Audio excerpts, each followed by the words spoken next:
All right, and just a little scooch more of the video here to flesh out and finish up the last part of the TRIAC paragraph structure.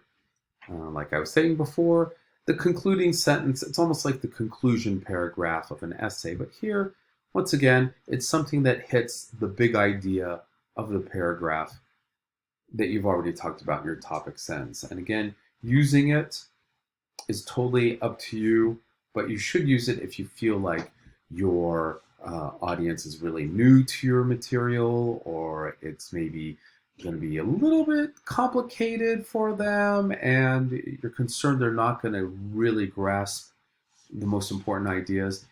This is your chance to hammer home that big idea one more time.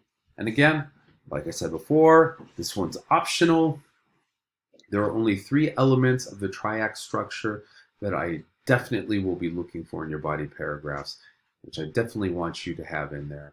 And that will be the T, the I, and the A. And if you're having trouble remembering which of those elements from TRIAC that you should be using those body paragraphs, just remember your favorite ant, right? Do you? Huh? Get it? I'm too lingual.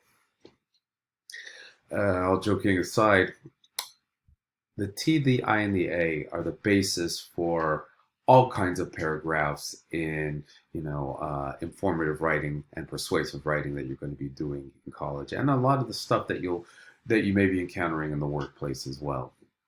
The other thing I'll say about it is that even though we might have the instinct to want to start at the top of the paragraph and build down, do the topic sentence first and the illustration, the analysis, I'm going to tell you the easier way to do it is to start with the illustration. That's the whole point that the paragraph exists.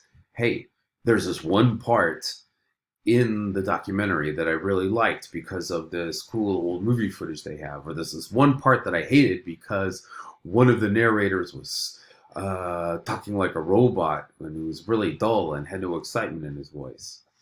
Once you've got that down, then you can put in the analysis part. What this part of the documentary shows the reader is that,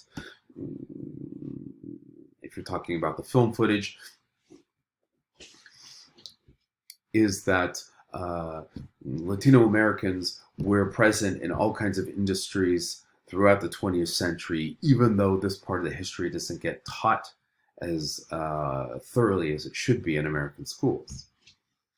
Once you've got the illustration and the analysis down, it's super easy to go back up to the top, summarize and condense these two to make the topic sentence.